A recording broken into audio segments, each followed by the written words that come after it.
ખ્રિસ્તમાં મારા વહાલા ભાઈઓ અને બહેનો, આજે દરેકને અંદર હું દરેકને ખ્રિસ્ત ઈસુમાં પ્રેમી સલામ પાઠવું છું.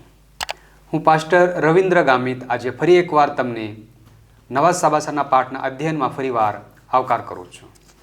આવો આજે આપણે ફરીવાર જ્યારે આ 11મા સાબાસાના પાઠનું અધ્યયન કરીશું ત્યારે આપણા મધ્યે ફરી એકવાર દેવના સેવકો જોડાયા છે અને તેઓ આપણને અભ્યાસ પાઠમાં દોરી જશે. ત્યારે આવો હું તમને તેઓની ઓળખાણ કરાવીશ અને હું તેઓને વિનંતી કરીશ કે તેઓ આપણને તેમની પોતાની ઓળખાણ આપશે. દરેકને પ્રેમી સલામ. હું છું અલ્પેશ ગામિત અને આજે હું રવિવારનો પાઠ સ્વર્ગીય મનના અને સોમવારનો પાઠ પૃથ્વી પરના અવયવનો અંતમાં માર્ગદર્શન કરીશ. દરેકને પ્રભુ ઈસુ ખ્રિસ્તના નામમાં પ્રેમી સલામ. હું છું પાસ્ટર યુસુફ ગામિત અને હું આજનો મંગળવારનો પાઠ છે કે જ્ઞાનમાં નવીનીકરણ અને સાથે બુધવારનો પાઠ નવા જીવનનું વ્યક્તિત્વ કેવું હોવું જોઈએ એના વિશે જણાવીશ. ખ્રિસ્તમાં આપ સર્વને પ્રેમી સલામ. હું રમેશ વાઘમારે. આજનો ગુરુવારનો જે અધ્યયન છે તે છે નવું જીવન જીવવું. આવો હાલ આપણે અભ્યાસ પાઠની શરૂઆત કરીએ. ત્યારે આપણે પ્રાર્થનાથી શરૂઆત કરીશું. આપણા મધ્યે પાસ્ટર અલ્પેશ છે, તે આપણને પ્રાર્થનામાં દોરશે. આવો આપણે સાથે મળીને પ્રાર્થનામાં જોડાઈશું. અમારા સ્વર્ગીય પિતા, આકાશ ને પૃથ્વીના પ્રભુ, અમે તમારા નામને ધન્યવાદ આપીએ છીએ, તમારો પુષ્કળ આભાર માનીએ છીએ. ફરી વખત આ 11મા અભ્યાસક્રમની અંદર પ્રભુ તમે દોરવણી કરવા માટે તૈયાર છો એ માટે આભાર માનીએ છીએ. આ અભ્યાસની અંદર જ્યારે જઈશું પ્રભુ, જે વચનો વાંચીશું, જે અભ્યાસ કરીશું, એમાં તમારી મહિમા થશે અને તમારા વચનો શીખીને પ્રભુ અમે તમારા આગમન માટે તૈયારી કરી શકીએ. એ માટે પ્રભુ આજના અભ્યાસક્રમને તમે વિશેષ કરીને આશીષિત કરજો. જે કંઈ પ્રાર્થના માંગી છે તમારા વિશ્વાસની અંદર પ્રભુ આ પ્રાર્થના તમારા પ્રિય પુત્ર ઈસુ ખ્રિસ્તના મધુર નામથી માંગીએ છીએ. આમેન. વહાલાઓ, જ્યારે આપણે આજના 11ના સબાસાના પાઠમાં અભ્યાસ કરી રહ્યા છે ત્યારે આજના સબાસાનું જે મથાળું એમ કહે છે ખ્રિસ્તની સાથે જીવવું અને તેમનું જે સ્મૃતિ સૂત્ર છે તેવું કહે છે વળી એ સગળા ઉપરાંત પ્રીતિ જે સંપૂર્ણતાનું બંધન છે તે પહેરી લો. કલોસી 3 અધ્યાય 14 વચન આપણને પ્રભુનું વચન આજે ખ્રિસ્તની સાથે જીવવામાં મદદ કરશે કે ખ્રિસ્તી વ્યક્તિ તરીકે આપણે ખ્રિસ્તની સાથે કેવી રીતે જીવી શકીએ. ત્યારે આપણે જોઈએ છે કે આપણે એક દેવના બાળકો તરીકે સ્વર્ગીય મનના બનીએ. કેમ કે દેવ સ્વર્ગમાં છે તો એમની સાથે સ્વર્ગના મનના બનીએ, નહીંતર આપણે પૃથ્વી પર એક સ્વર્ગના લોકો તરીકે સારી રીતના નહીં રહી શકીએ. અને અમુક અર્થમાં વાત સાચી પણ છે. અને એ પ્રમાણે જ્યારે આપણે જોઈએ છે ત્યારે આપણે ક્યારેક આ પૃથ્વી પરનું માણસપણું ધરાવીએ છીએ અને એમને લઈને આપણે એક સ્વર્ગના કાર્ય માટે ઉપયોગી નથી બનતા, પૃથ્વીના કાર્ય આપણે કરતા હોઈએ છીએ. ત્યારે આપણે વિશેષ પાઉલ એક વ્યાવહારિક ધ્યાન આપે છે અને એક ખ્રિસ્તની સાથે જીવતા સમય દરમિયાન આપણે શું ધ્યાન રાખવાનું છે, શું બાબતો આપણા જીવનમાં હોવી જોઈએ તે આપણને કહેવામાં આવ્યું છે. અને તે કહે છે કે આપણે વાસ્તવિક સિદ્ધાંતો તરફ, બાઇબલના જે વાસ્તવિક સિદ્ધાંતો છે એ સ્વર્ગની બાબતો તરફ દોરે છે, એના પર આપણે ધ્યાન આપવું જોઈએ. એમની સાથે ખ્રિસ્ત એને આપણને સજીવન કર્યા છે તો એ આપણે સમજીને આગળ વધવાનું છે. અને એમની સાથે પાઉલ ઘણી બધી એક નમ્રતાથી જીવન જીવવાની આપણને સલાહ આપે છે. હું તમને એક વચન હું વાંચવા માગીશ. ત્યાં આપણને માથી 5મા અધ્યાય 44 અને 45 વચન એ પ્રમાણે કહે છે, તમે તમારા વેરીઓ પર પ્રીતિ કરો અને જેઓ તમારી પૂઠે લાગે છે તેઓને સારું પ્રાર્થના કરો. એ માટે તમે આકાશમાંના તમારા બાપના દીકરાઓ થાઓ. અને સાથે તે કહે છે કારણ કે તેઓ પોતાના સૂરજને ભલા તથા ભૂંડા પર ઉગાવે છે અને ન્યાયી અને અન્યાયી પર વરસાદ વરસાવે છે. તો આ ખરેખર આપણે એ બાબત જોવાની છે કે આ પૃથ્વી પરનું મનુષ્યનું જીવન આપણું પૂરું થાય તે પહેલાં આપણે ખ્રિસ્તની સાથે ચાલીએ અને સ્વર્ગીય જીવનને આ પૃથ્વીની પર આપણે રજૂ કરીએ. તો આવો આ સબાસાના પાઠના વધુ અભ્યાસમાં આપણે આગળ વધીશું. ત્યારે આપણા મધ્ય પાસ્ટર અલ્પેશ છે, તે આપણને વધુ પ્રકાશ પાડશે અને એમાંથી આપણે વધુ શીખીશું. આવો આપણે રવિવારના પાઠની અંદર જઈશું. ત્યાં કહે છે કે સ્વર્ગીય મનના. આપણે હવે છે કોલોસીનો પત્ર તેનો 3 અધ્યાયથી અભ્યાસ કરનાર છે. તો બાકીની જે કલમો છે એ 3 અધ્યાય પર આધારિત રહેશે, તો તમે એને ફોલો કરશો. તો આપણે જોઈએ છે કે સ્વર્ગીય મનના તો ઇતિહાસની અંદર એક સાક્ષી અને આ એક જોવા મળે છે કે માણસ છે હંમેશા છે એ ઈશ્વર અને પોતાના દેવ સુધી પહોંચવા માટે પ્રયત્ન કરે છે. અને પહેલાંના લોકોમાં એ પણ જોવા મળ્યું કે લોકો છે એ ઊંચા પર્વતો પર રહેતા હતા અને કેટલાક છે એ ઊંચા મિનારો પણ બનાવતા. એને ઝરુખત જગુરાત કહેવામાં આવે છે. અને એવી રીતના ઘણા શબ્દ છે જેના વિશે કહેવામાં આવે છે કે એ લોકો ઊંચી જગ્યાએ રહેવા માગતા હતા, ઊંચી જગ્યા બનાવતા હતા. એઓને લાગતું હતું કે કદાચ ભૌતિક રીતે ઉપર રહીશું તો દેવની નજીક થઈશું. એવું વિચારીને એ લોકો ઊંચાઈઓ પર દેવની નજીક જવા ચાહતા હતા. અને અબ્રામના સમયમાં પણ જે ઉર શહેર હતો એમાં પણ લોકો છે ઊંચા ઊંચા મિનારો બનાવ્યા હતા. પાઉલ આપણને અહીં કહેવા માંગે છે અને સમજાવવા માંગે છે કે કોઈ પર્વત પર ચડવાથી અથવા તો કોઈ ઊંચા મિનારો પર રહેવાથી કોઈ દેવની નજીક જતો નથી. દેવની નજીક જવાનો માત્ર એક રસ્તો છે, એ કૃપા છે. અને કૃપા કોનાથી મળે છે? ખ્રિસ્ત તરફથી મળે છે. અને કોલોસીઓ તેનો 3 અધ્યાય આગળ વાંચીએ છીએ ત્યાં કહે છે કે પાઉલ એ બાબત પર ભાર મૂકે છે કે આપણે સ્વર્ગીય બાબત પર જે ઉપરની બાબતો છે, વાતો છે, એના પર તમે ચિત્ત લગાડો.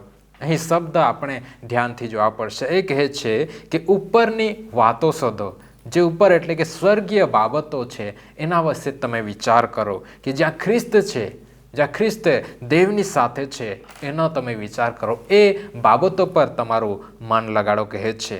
અને એ કેવી રીતના શક્ય બની શકે કે આપણે એની પાસે જઈ શકીએ અથવા તો એ સ્વર્ગીય મનના થઈ શકીએ?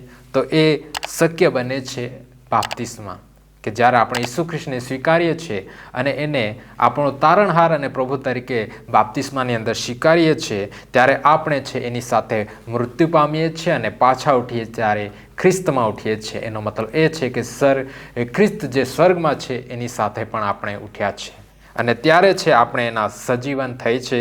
અને આ એક સમજવી અઘરી લાગે છે આ બાબતને, પરંતુ એક એ સમજીએ કે ખ્રિસ્ત સાથે ઉઠીએ છીએ ત્યારે એનામાં જીવીએ છીએ કહીએ છીએ. અને આપણે એક શારીરિક મૃત્યુની વાત નથી કરતા, પરંતુ આ એક આધ્યાત્મિક વાસ્તવિકતા છે. જ્યારે આપણે છે એ દેવ પાસે આવીએ છીએ, ખ્રિસ્ત પાસે આવીએ છીએ ત્યારે નવું હૃદય મેળવીએ છીએ. આપણે મરી જઈએ છીએ અને ખ્રિસ્ત માટે જીવન થઈને પાછા ઉઠીએ છીએ. પાઉલ આપણને એક આદેશ આપે છે, એક સૂચન આપે છે કે જીવનમાં વારંવાર નવીનીકરણની જરૂર છે. આપણે ગમે ત્યારે પાછા પડી શકીએ છીએ, આપણો વિશ્વાસ ડગમગી શકે છે. આપણે દરરોજ ઉઠીને વહેલી સવારે આપણે પ્રભુને સમર્પણ થવું જોઈએ કે જેથી ઉપરની વાતો, સ્વર્ગીય બાબતો છે એના મનના થાય, એના વિચારો આપણે આવી શકીએ. એ માટે સમર્પણની બાબત જરૂરી છે. ત્યાર પછી આપણે આવીએ છીએ કે ઉપરની વાતો તો થઈ ગઈ, પરંતુ સ્વર્ગીય બાબતો, નીચેની બાબતો, પૃથ્વી પરની બાબતો શું છે? એટલે કે નીચેની બાબતો એટલે કે પાપ. એ સ્વભાવ છે આપણો, પાપી સ્વભાવ. અને આજના જમાનામાં આપણે સૂત્ર સાંભળીએ છીએ કે યુદ્ધ બંધ કરવા જોઈએ, પ્લાસ્ટિક છે બંધ કરવા જોઈએ, પ્રદૂષણ છે એ બંધ કરવું જોઈએ, પર્યાવરણને છે એ બચાવવું જોઈએ. આ કેટલું બધું સારું લાગે છે, ઘણી સારો વિચાર છે, પરંતુ આપણે ભાગ્ય જેવું સાંભળીએ છીએ કે પૃથ્વી પરના પાપોનો સ્વભાવનો અંત કરો અથવા તો પાપી સ્વભાવને બંધ કરો. આ નથી આપણે સાંભળતા. અને પાઉલ છે એ કોલોસીની અંદર બહુ કડકની શબ્દની અંદર કહે છે માટે પૃથ્વી પરના તમારા અવયવને કાપી નાખો કહે છે. આ કયા અવયવની વાત કરે છે વહાલાઓ? આ હાથ પગ ભાંગી અથવા તો હાથ પગ છે એને કાપી નાખવાની બાબત નથી, પરંતુ એવી ઈચ્છાઓ, એવી મનની ઈચ્છાઓ જે આપણને પાપમાંથી પાડે છે, પાપ કરવા માટે પ્રેરિત કરે છે, એ બાબતોને કાપી નાખવા કહે છે. એ બાબતો કઈ છે વહાલાઓ? આ નીચેની બાબત, પૃથ્વીની બાબતો. એ વ્યભિચાર છે, અશુદ્ધતા છે, વિષય વાસનાઓ છે, ભૂંડી ઈચ્છાઓ છે, દ્રવ્ય લોભ છે, જે મૂર્તિ પૂજા બરાબર છે. આવી જે પૃથ્વી બાબત છે, આ જે નીચલી બાબતો છે એનાથી દૂર રહેવા કહે છે. આપણને આ પાપોમાંથી કેવી રીતના બચી શકીએ? આપણે ખ્રિસ્ત સાથે જો જીવન જીવીશું, ખ્રિસ્તના વચનો પ્રમાણે જો જીવન જીવીશું તો આ બાબતોમાંથી આપણે બચી શકીશું. અને એ ખ્રિસ્ત આપણને શક્તિ અને બળ આપે છે. પાઉલ કહે છે કે તમે ખ્રિસ્ત સાથે ઉઠાડવામાં આવ્યા છે, માટે પાપોને તમે મારી નાખો. આપણે પોતાની તાકાતથી પાપને હરાવી શકતા નથી વહાલાઓ. આપણે દેવનું સામર્થ્ય છે એ આપણને આપવામાં આવ્યું છે. અને આવા કામોને લીધે છે, જે પાપોના લીધે છે, દેવ છે દેવનો કોપ આજ્ઞા ભંગ કરનાર ઉપર આવે છે. આપણે એ જ્યારે દેવ આપણને સર્જન કર્યા છે તો આપણે એને યાદ રાખીએ, કે એના વચનોને યાદ કરીએ. આપણે આ નૈતિકતાવાળી જે ઘણી પાપીમય દુનિયા છે એમાંથી બહાર આવીએ. બાઇબલ કહે છે કે આ દુનિયામાંથી બહાર આવીએ, આપણે ઉપરની વાતો પર લક્ષ્ય લગાડીએ. આમેન. તો વહાલાઓ, આપણને અહીં પાસ્ટર અલ્પેશે એક સુંદર બાબત શીખવાડી છે કે આપણે જ્યારે દેવની સાથે જીવતી વખતે વિશેષ આપણે એ વાતને ધ્યાનમાં રાખવાનું છે કે સ્વર્ગીય માનના એટલે સ્વર્ગની વાતો, સ્વર્ગનું જીવન, અને આ ધરતી પર જે ધરતીની વાતો છે એનો અંત લાવવાનો છે. એટલે કે સ્વર્ગીય જીવન આ પૃથ્વીની પર આપણે જીવવાનું છે. ત્યારે આપણે દેવની સાથે એટલે કે ક્રિસ્તની સાથે જીવીએ છીએ એવું કહેવાઈ શકે છે. આવો આપણે આગલા ભાગમાં હવે વધીશું. પાસ્ટર ઈસુફ છે તે આપણને આગલા ભાગમાં દોરવણી આપશે. આપણે એમની પાસેથી પણ શીખીશું. આવો આ સમયે આપણે મંગળવાનો પાઠ જે આપણને કહે છે કે જ્ઞાનમાં તમે નવીનીકરણ થાઓ. અને આજનો અભ્યાસ પાઠનો આપણને મથાળું છે કે ખ્રિસ્ત સાથે જીવવું, આપણે કઈ રીતે ખ્રિસ્ત સાથે જીવી શકીશું. મંગળવાનો પાઠ કહે છે તમે જ્ઞાનમાં નવીન થાઓ, અને બુધવારનો કહે છે આપણને કે નવા જીવનનું વ્યક્તિત્વ કેવું રહેવું છે. અહીં કોલોસ્યનો પત્ર તેનો 3 અધ્યાય 8મી કલમની અંદર કહેવામાં આવ્યું છે, પહેલો જે શબ્દ પણ હવે, એક શબ્દ જેનો યુઝ કરવામાં આવ્યો છે, ઉપયોગ કરવામાં આવ્યો છે, અને ગ્રીક શબ્દની અંદર આના ઉપર ઘણો જ ભાર આપવામાં આવ્યો છે. અને પાઉલ અહીંયા એના પર ભાર મૂકે છે અને કહે છે કે પણ હવે શબ્દો દ્વારા જીવનમાં આવેલો મોટો બદલાવ બતાવે છે. જ્યારે આપણે પરમેશ્વરને સ્વીકારીએ છીએ, પ્રભુ ઈસુ ખ્રિસ્ત પર વિશ્વાસ કરીએ છીએ અને બાપ્તિસ્મા લઈએ છીએ, જે પ્રમાણે પાસ્ટર અલ્પેશે આપણને કીધું, આપણે પરમેશ્વરના ઓર નજદીક જઈએ છીએ અને આપણે જે સ્વર્ગીય માનના છે એના તરફ આપણે લક્ષ્ય રાખીએ છીએ. જ્યારે આપણે અહીંયા સુંદર જોવા મળ્યું છે કે પણ હવે તમે શું કરો, એક જૂનું જે જીવન હતું, જે પાપમય જીવન હતું, એ ત્યજીને ખ્રિસ્ત સાથેનું નવું જીવન જે તમે સ્વીકારો છો, તો એ પ્રમાણેનો આપણો સ્વભાવ પણ હોવો જોઈએ. કારણ કે આપણને દરેક વિશ્વાસીઓને ખ્રિસ્ત સાથે ઉઠાડવામાં આવે છે. તેથી હવે આપણું જે જીવન એક પહેલાંથી અલગ હોવું જોઈએ. અને એક વિશ્વાસી, એક ખ્રિસ્તી હોવાને નાતે આપણે જે જૂનું પાપી સ્વભાવ છે એ મરેલો હોવાથી આપણે એ ત્યાગવાનું છે. અને એવી કઈ કઈ બાબતો છે જે આપણને અહીંયા મળે છે, આ કોલોસી તેના 3 અને 8ની અંદર આપણને મળે છે કે પણ હવે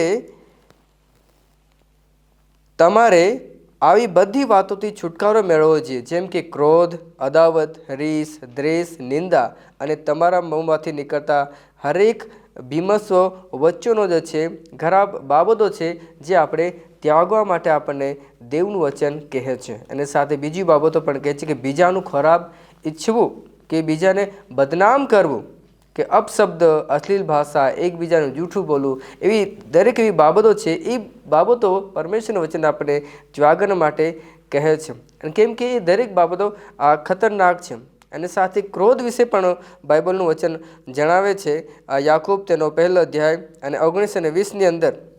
કેમ કે જો આપણે ક્રોધ કરીએ છીએ ત્યારે દેવનું ન્યાયપણું જે છે એ પાર પડતું નથી. જો કે દેવનો ક્રોધ ધાર્મિક છે, પરંતુ મનુષ્યનો ક્રોધ ઘણીવાર આપણને પાપની તરફ આપણે દોરી લઈ જાય છે. એ માટે જ બાઇબલ આપણને કહે છે કે સાંભળવામાં તમે ઝડપી રહો, બોલવામાં તમે ધીમા રહો અને ક્રોધમાં તમે ધીમા થાઓ. એને કે આ જ પાઠમાંથી આપણને જોવા મળે છે કે જૂનો માણસપણું છે એ આપણે ત્યાગવાનું છે, અને નવો માણસપણું આપણે સ્વીકારવાનું છે. કે જૂનો માણસ જે પાપી સ્વભાવ હતો, જૂની આદતો હતી, કે ખ્રિસ્ત વિનાનું જીવન હતું, જ્યારે આપણે ખ્રિસ્તને સ્વીકારીએ છીએ કે આપણું જીવન જે બદલાયેલું, અને પાઉલ કે આ જૂના અને નવા કપડાં સાથે પણ અહીંયા સંદર્ભમાં લાવે છે કે એક જૂનું જીવન કે જૂના કપડાં સમાન જે ઉતારવા માટે ઉતારવાના હોય છે, આપણે એને સ્વચ્છ કપડાં, એક નવું જીવન નવા કપડાને અનુસરે આપણને પહેરવાનું હોય છે. વહાલો, કે જ્ઞાનમાં નવીન બનવાનો અર્થ એ છે કે દેવના વચન દ્વારા ખ્રિસ્તને ઓળખાથી આપણા અંદરથી બદલાઈએ છીએ, અને ધીમે ધીમે આપણે પ્રભુ ઈસુ ખ્રિસ્ત જેવા થતા હોઈએ છીએ. એના આ બદલાવ સતત ચાલે છે, મતલબ મહિમાથી મહિમા તરફ. અને બુધવારના લેસનની અંદર કે નવા જીવનનો સ્વભાવ આપણો કેવો હોવો જોઈએ. જ્યારે વ્યક્તિ પ્રભુ ઈસુ ખ્રિસ્ત પાસે આવે છે ત્યારે ખરાબ આદતો છોડે છે અને સારા ગુણો અપનાવે છે. અને આ જે બદલાવ છે આપણા જીવનની અંદર, અંધકાર છોડીને પ્રકાશની અંદર આપણને આવવાનું હોય છે. અને વહાલો, ખરેખર ખ્રિસ્તી કોણ છે? મસીહી વ્યક્તિ કોણ છે? વિશ્વાસુ વ્યક્તિ કોણ છે? જે પ્રભુ ઈસુ ખ્રિસ્ત પર વિશ્વાસ કરે છે અને પ્રભુને પસંદ પડે એવું રસ્તા પર ચાલે છે. એના માટે જ દેવનું વચન આપણને કહે છે કે દેવ દ્વારા પસંદ કરેલા છે અને દેવ દ્વારા પ્રેમિત છે, દેવ માટે પવિત્ર છે. એટલે ખ્રિસ્તીએ એવું જીવન જીવવું જોઈએ કે લોકો તેની મહિમા જોઈ શકે. અને ખ્રિસ્તી તરીકે આપણા કેવા કેવા ગુણ આપણા જીવનની અંદર હોવા જોઈએ, જે આપણને બુધવારના પાઠની અંદર આપણને પાઉલ પ્રેરિત આપણને જણાવે છે. કોલોસીનો 3 અધ્યાય 22 થી 14 કલમની અંદર આપણને જણાવે છે કે ખ્રિસ્તી વ્યક્તિની અંદર કેવા પ્રકારના ગુણો હોવા જોઈએ. પાઉલ કહે છે કે દરેક ખ્રિસ્તી વ્યક્તિએ દયા રાખવી છે, દયાળુ બનવું છે, વિનમ્ર રહેવાનું છે, નમ્ર રહેવાનું છે, ધીરજ રાખવાની છે, એકબીજાની ખામીઓને જે છે એ આપણે સહન કરવાનું છે. અને એક મુખ્ય બાબત છે એકબીજાને માફ કરવાનું. પણ બધાથી મોટી બાબત એ છે કે આપણે બધા પર શું કરીએ? પ્રેમ રાખીએ અને એકબીજાને માફ કરીએ અને પ્રેમ કરીએ. એ ઘણું મહત્ત્વનું છે. કેમ કે પ્રભુ ઈસુ ખ્રિસ્તે આપણા અપરાધોને માફ કર્યા છે. તેથી આપણે પણ એકબીજાના અપરાધોને માફ કરીએ અને એની અંદર જે પ્રેમ, જે એક મહત્ત્વનો ગુણ છે, એ આપણી સાથે બાંધી રાખીએ. કેમ કે પ્રેમ વગર જે છે સારા કામ આપણે કરી શકતા નથી. આપણા કામ અધૂરા રહી શકે છે. તો વહાલાઓ, આજના આ બંને પાઠોમાંથી આપણને એ જ શીખવા મળે છે કે નવું જીવન કેવું હોવું જોઈએ અને એક જે જૂનું જીવન કેવું હતું એનાથી વિપરીત બંને જીવનો અલગ અલગ હોવા જોઈએ. તો નવું જીવન એટલે ખરાબ આદતો છોડીને ઈસુ જેવા પ્રેમાળ સ્વભાવને આપણે અપનાવીએ. જ્યારે લોકો આપણું પ્રેમાળ જીવન જુએ છે ત્યારે તેઓ પ્રભુ ઈસુ ખ્રિસ્ત તરફ આકર્ષાય છે. આમેન. તો હાલો, આપણે સુંદરતા અહીં પાસ્ટર ઈસુભાઈના માધ્યમથી એક વચન શીખી ગયા છે કે જ્ઞાનમાં આપણે નવા બનીએ અને એમની સાથે ખ્રિસ્તના વ્યક્તિત્વને આપણે લઈએ. એટલે કે આપણું જ્ઞાન પણ નવું હોવું જોઈએ અને એમની સાથે આપણું જીવન જીવવાની રીત પણ નવી હોવી જોઈએ. અને ખ્રિસ્તના જેવું જીવન જીવવાનું આપણે પોતાને તૈયાર કરીએ તો આપણે ખ્રિસ્તની સાથે જીવીએ છીએ એવું આપણે સાબિત કરી શકીએ છીએ. તો આવો આપણે આગલા ભાગમાં ફરીથી વધીશું. ત્યારે પાસ્ટર રમેશ વાઘમારે છે તે આપણને આગલા ભાગ પર પ્રકાશ પાડશે. સારું, તો વાલો, આપણે જેમ કે અત્યારે પાસ્ટર અલ્પેશ, પાસ્ટર યુસુફ એમણે આપણને સારી સમજણ આપી છે ખ્રિસ્તમાં જેવું તેમના જે વિષયો છે કે સ્વર્ગીય માનના, ધરતીનો અંત, પાસ્ટર યુસુફ તેમનું જે જ્ઞાનમાં નવીનીકરણ અને નવા જીવનનું વ્યક્તિત્વ, આ જે સંદર્ભો જે બતાવવામાં આવ્યા છે તેમાંથી આપણે ઘણું બધું શીખ્યા છે કે ખ્રિસ્તમાં જીવવું તે કેવી રીતે આપણે જીવવું જોઈએ. પાઉલ અહીં લાઉદિકિયાની મંડળી અને કોલોસેની મંડળી, બે મંડળીને સંદર્ભમાં એક જ વિષય સાથે તે જણાવે છે. અને વિશેષ કરીને જે કોલોસીની જે મંડળી છે, આ 3 અધ્યાયમાં ઘણા બધા સ્પષ્ટીકરણ તે આપણને દેખાય છે.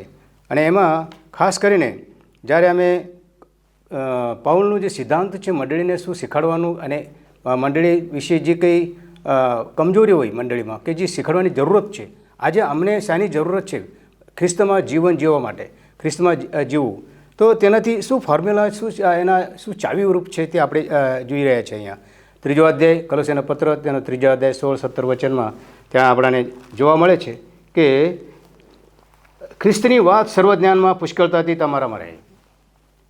ત્યાર પછી એમ કહેવામાં આવે છે કે ગીતો, સ્તોત્રો અને આત્મિક ગાયનોથી એકબીજાને શીખવો તથા બોધ કરો. વિશેષ આ એક ચાવીરૂપ સંદર્ભ અહીંયા બતાવવામાં આવ્યો છે કે આપણે ખ્રિસ્તને કેવી રીતે નિયંત્રણમાં રાખવું, કે આપણે કેવી રીતે એક નિયંત્રણમાં સક્ષમ આપણે બનવું, કે કેવી રીતે આપણે લોકોને આગળ ખ્રિસ્તને પ્રગટ કરવો. અને આ બધામાં સંગીત ગીતો શું ભૂમિકા ભજવે છે તે આપણે જોઈએ છીએ. તો ખ્રિસ્તના જે વચનો છે તે આપણા જીવનમાં કે આપણા વર્તનમાં એક ઘર તરીકે બનાવે છે. અને ક્યારે બનશે? જ્યારે આપણે ઈશ્વરના વચનોને સાંભળીએ અને શીખીએ અને ધ્યાનપૂર્વક વાંચીએ, ત્યારે જ આપણને એ દરેક વાત આપણે શીખી શકીશું. અને અહીં આપણને જોવા મળે છે કે સંગીત જે વસ્તુ છે તે એકબીજાને શીખવા અને સલાહ આપવામાં મહત્ત્વપૂર્ણ ભૂમિકા ભજવે છે, જે કોલોસી 3:16 આપણને જોવા મળે છે. તો અહીં જે ગાયનોથી એકબીજાને શીખવો, બોધ કરો અને કૃપા સહિત તમારા હૃદયમાં પ્રભુને આગળ ગાઓ, કે જેથી કરીને અમે ખ્રિસ્તમાં જીવવા વિશે અહીંયા આપણને બતાવવામાં આવે છે. પરંતુ માત્ર ગમે તે સંગીત જ નહીં, અહીં એફએસી 5:19 ખૂબ જ ચોક્કસ ભાષાનો ઉપયોગ કરવામાં આવ્યો છે. ત્યાં પણ ગીતો અને સ્તોત્રો અને આધ્યાત્મિક ગીતોથી દેવના વચનો, એક આત્મિક સ્તોત્રો, દેવના વચનો જે છે તે આપણે આધ્યાત્મિક ગીતો આપણે પૂરી રીતે મનથી આપણે તે લોકોને આગળ આપણે ગાઈએ કે જેથી કરીને ખ્રિસ્તમાં જે આપણે જીવતા હોય કે જે આપણે વર્તન કરતા હોય તે આપણે લોકોને આગળ પ્રગટ આપણે કરી શકીએ. જો કે આપણે ચોક્કસ કરી શકતા નથી, પણ એવું લાગે છે કે અહીં હાલના જૂના કરારમાં પણ ગીતોનો જે સંગ્રહ બતાવવામાં આવે છે. દાઉદ ભક્ત તેમણે કેટલાય ગીતો લખ્યા છે. તો અહીં આધ્યાત્મિક ગીતો, એ આધ્યાત્મિક ગીતો જીવન અથવા મંડળીના જીવન સાથે સંબંધિત પ્રશંસાનો કોઈ ગીત માટે વધુ સામાન્ય હોઈ શકે છે. ગીતોના શબ્દો સત્ય શીખવાનું અને ખ્રિસ્તીઓને નવું જીવન જીવવા માટેની સૂચના આપવાનું એક માધ્યમ બતાવવામાં આવે છે.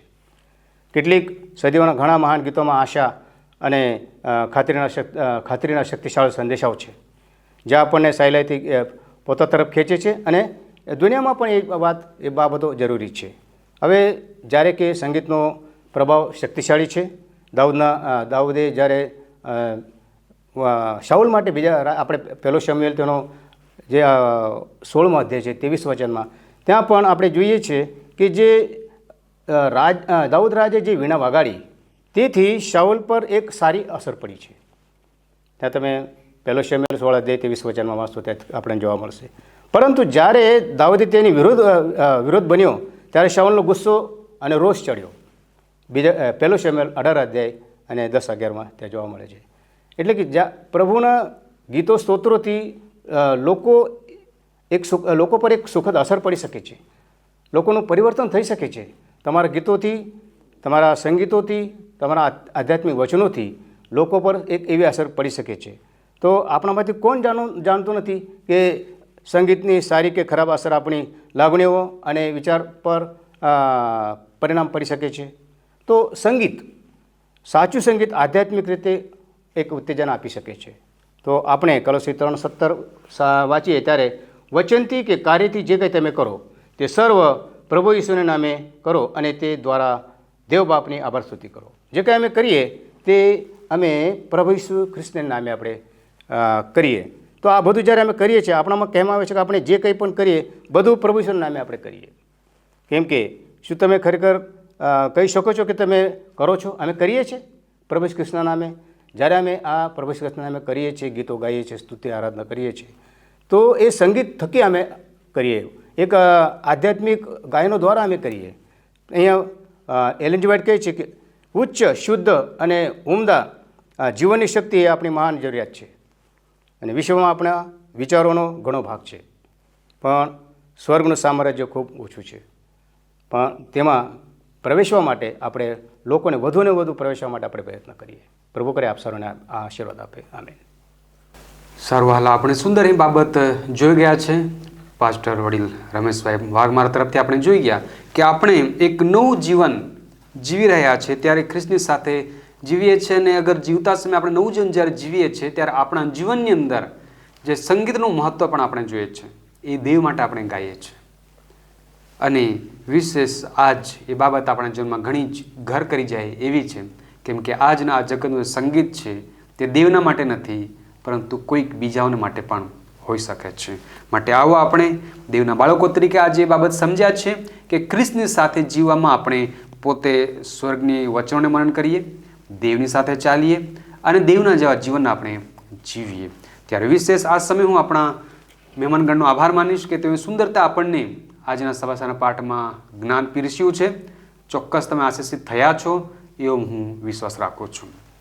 તમે જોનારનો પણ હું તમારો આભાર માનું છું કે હમણાં સુધી તમે આ વિડીયોને જોઈ રહ્યા છો. ત્યારે હું તમે દરેકને વિનંતી કરીશ કે જ્યારે આ વિડીયો તમે જોઈ રહ્યા છો ત્યારે આ વિડીયોને તમે લાઈક કરો, ચેનલને સબસ્ક્રાઈબ કરો અને તમે તમારા સગા વહાલા મિત્ર મંડળને મોકલો કે તેઓ પણ જોઈને આશીષિત થાય. પણ વિશેષ તમે ચેનલને સબસ્ક્રાઈબ કર્યા પછી તેને બેલ આઇકન દબાવવાનું ભૂલશો નહીં. એમની સાથે જો તમે કંઈક સલાહ સૂચન કરવા માગો છો, પ્રાર્થનાની વિનંતીઓ છે, તમે કોમેન્ટ કરો. અમે એમના માટે યોગ્ય જવાબ આપીશું અને પ્રાર્થનાની વિનંતી માટે પ્રાર્થના કરીશું. પણ જો તમે વિશેષ જ્યાં માહિતી માગો છો તો અમે તમને વિનંતી કરીએ છીએ અમને તમે સંપર્ક કરો digitalwiu@gmail.com એના પર તમે લખો. અમે એનો જવાબ તમને ચોક્કસપણે આપીશું. આવો અહીં આ સભાસાના પાઠને આપણે પૂર્ણ કરીશું. ત્યારે આપણે પ્રાર્થનામાં જઈએ. આપણા મધ્ય પાસ્ટર ઈસુભાઈ છે, આપણને પ્રાર્થનામાં દોરશે. આપણે પ્રાર્થના કરીએ. હે મારો સર્વશક્તિમાન પરમેશ્વર પિતા પ્રભુજી, અમે તમારા નામને ફરીકાર આભાર માનીએ છીએ, ધન્યવાદ કરીએ છીએ. તમારી દયા, તમારી કૃપા, તમારો અનુગ્રહ પ્રભુ તમે અમારા પર રાખ્યો. અને વિશેષ પિતા પ્રભુજી, આ સભા સ્ટડી લેસન દરમિયાન પ્રભુ તમે તમારા પવિત્ર આત્માની અગુવાઈ પ્રભુ તમે આપી છે. અને તમારા પસંદ કરેલા દાસોના મારફતે અમે સુંદર જે કંઈ બાબતો શીખ્યા, સમજ્યા, એ જ પ્રમાણે પિતા પ્રભુજી આ વિડીયોને જોનાર જે બાળકો પિતા પ્રભુજી દરેકને પ્રભુ તમારા હાથમાં સોંપું છું. દરેકને આશીષિત કર્યા છે પિતા પ્રભુજી. અને ફરીકાર પ્રભુજી એ જ રીતે પ્રભુ અમે જે રીતે વચનો સાંભળ્યા છે અને જે આજનો મેઇન ટોપિક હતો કે ખ્રિસ્તમાં જીવો, પરમેશ્વર પિતા પ્રભુ અમને સહાયને મદદ કર, અમે હિંમત અને બળ આપ પિતા પ્રભુ, જેથી કરીને આ વચનોના અનુસાર પ્રભુ અમે ખ્રિસ્તમાં જીવીએ અને એક અલગ પ્રકાશની અંદર જીવનારો બાળકો બનીને આ જગતની અંદર પ્રકાશ ફેલાવનારો બાળકો બનાવવા માટે પ્રભુ તમે એમને સહાયને મદદ કરો પિતા. ટૂંકી વિનંતી ઈસુ પ્રભુ તમારા પ્રિયના મધુર નામમાં માગું છું. આમેન. તો હાલા મિત્રો, હું તમારો વિશેષ આભાર માનીશ અને એમની સાથે આવો આ સમય આપણે રજા લઈશું. આવતા અઠવાડિયામાં પાછા મળીશું. ત્યાં સુધી અમે પ્રભુને વિનંતી કરીશું કે પ્રભુ તમે દરેક પર કૃપા રાખો, તેનો મુખનો પ્રકાશ તમારા પર રહેશે અને તેની શાંતિ તમને સદૈવ મળતી રહેશે. આમેન.